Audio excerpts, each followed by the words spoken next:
Hey guys, Batman's here.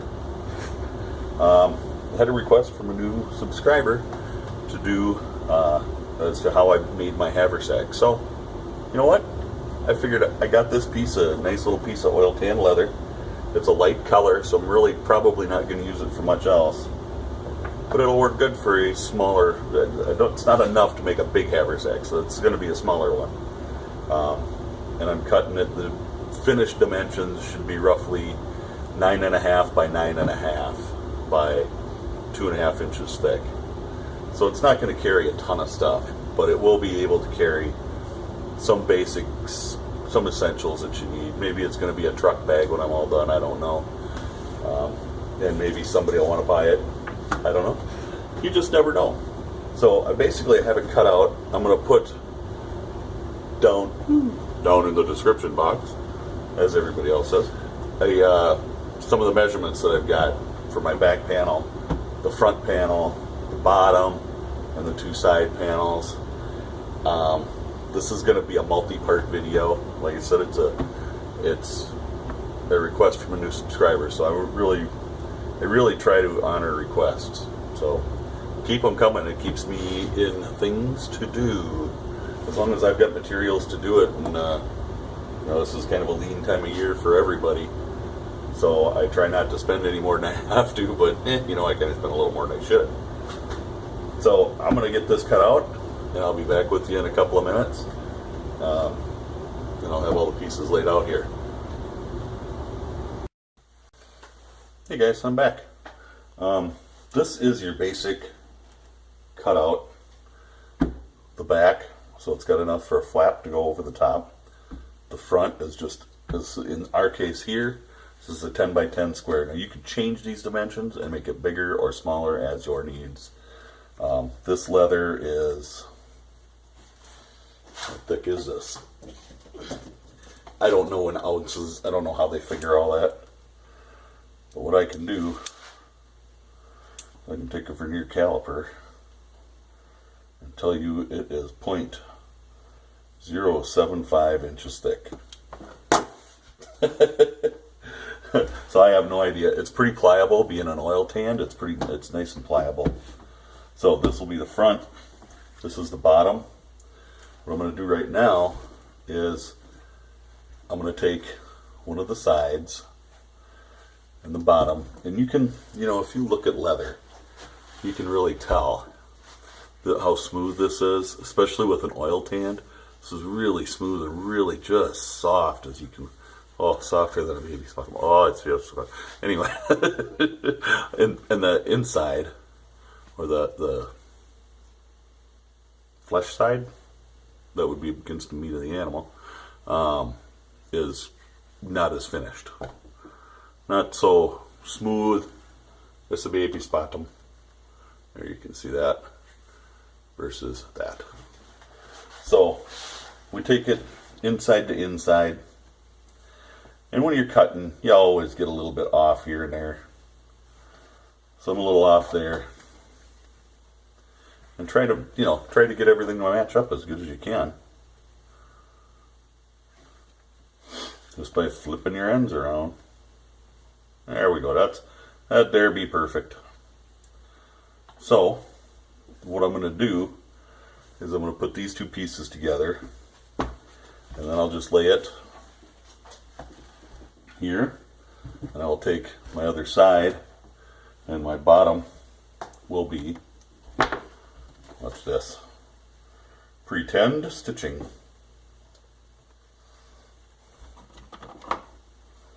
These things come in so handy.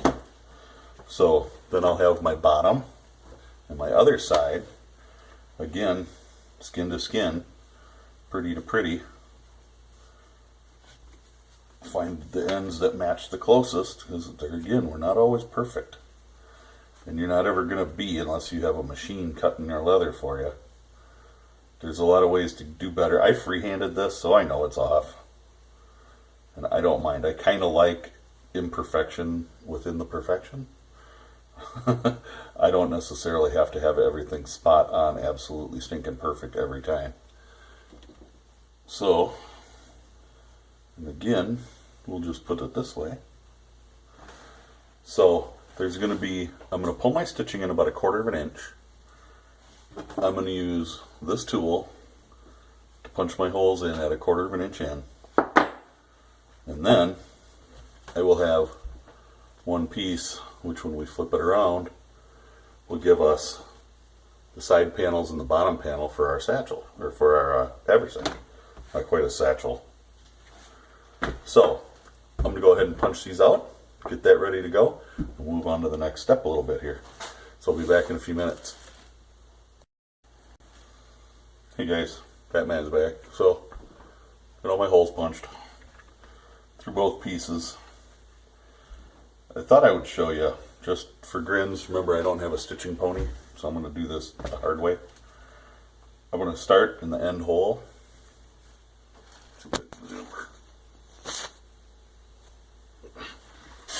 Alright, maybe that's a little better. I'm going to start in the end hole of each piece. I'm going to pull through to the center.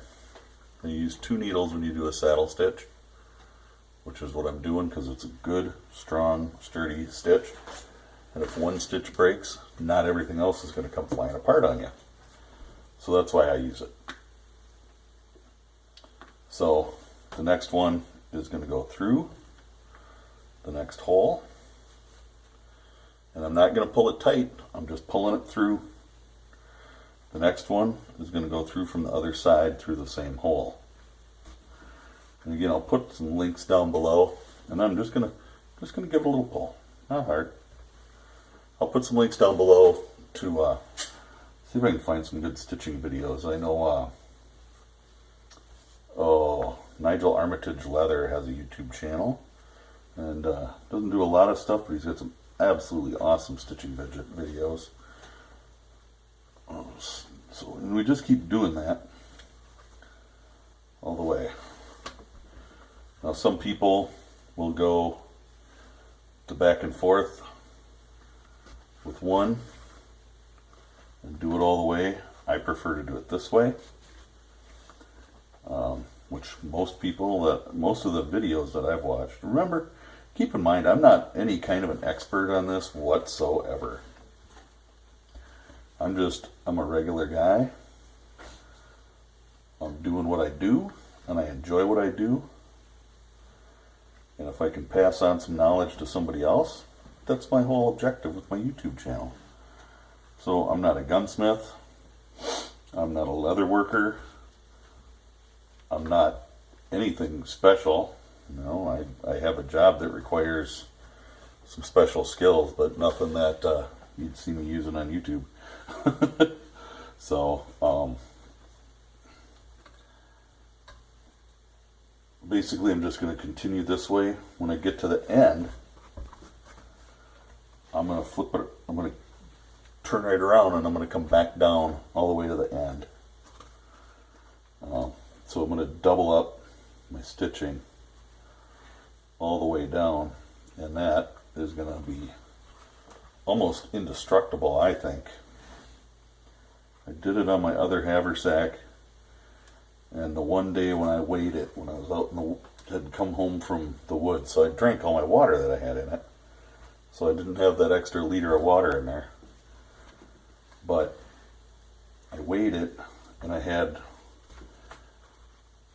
about 10 pounds in there. I was really surprised how much stuff I had in there. So that's why I did the contest with what should I have in my haversack. Because really, I got to cut some stuff out that I don't need. And really, I guess I didn't have a ton of stuff in there that people haven't suggested, but you know, we'll see. I'm debating on adding another prize and maybe letting my contest go just a little longer. But we'll see when we get to that 100 subscriber mark, where I think I'm at 93 right now. So we're getting really, really close. But not quite there. And as long as I'm doing this, you know, all the people that watch my videos, I really want to thank everybody for watching my videos. And I want to thank everybody for subscribing. Remember, this was a a viewer suggestion, and I really like to do stuff like this. So any suggestions that you have, keep them coming. Now normally, if I'm doing this in a place that shows, my stitches are a little different. I always come through, if this was, you know, the pretty side and this was the back side, I'd always be coming first. I'd bring my stitch through the pretty side, and then I'd bring my second stitch through, and it just, how your threads lay, it brings a level of consistency to that. Here, I don't care, really. I did something kind of goofy here.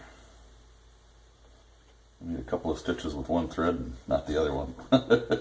It's okay, because this is no one's ever going to see this unless they dig to the bottom of the sack. So, pull that tight. Get a little confused. I'm trying to talk to you guys and stitch at the same time. I should probably shut up. And this is already getting too long. So, this video is going to be in a few different parts. People can watch as they wish or not. Like I said, I do this to share some of my knowledge with other people. But, you know, the contest is looking really good so far. I've got some wonderful, wonderful suggestions for my haversack. Stuff that I hadn't given any thought to. I'm working on a first aid kit, which I will probably go over that with y'all.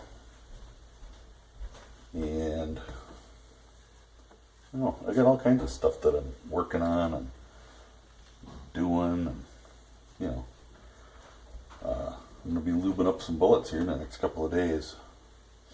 I'm coming into my weekend off, and provided all goes well. What did I did something wrong here.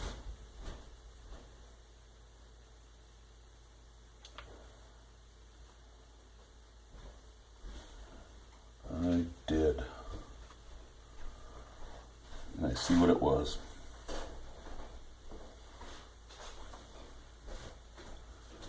The bummer is, it's always hard when you're going, when you're on your second time through, it's really hard to separate the two. There we go.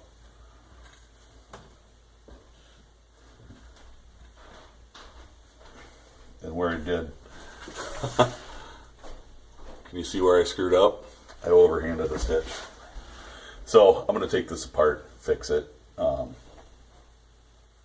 I am going to say, stay safe, God bless, and I will most definitely catch you in the next video. So that'll be it for today. Have a great evening. Thanks for watching.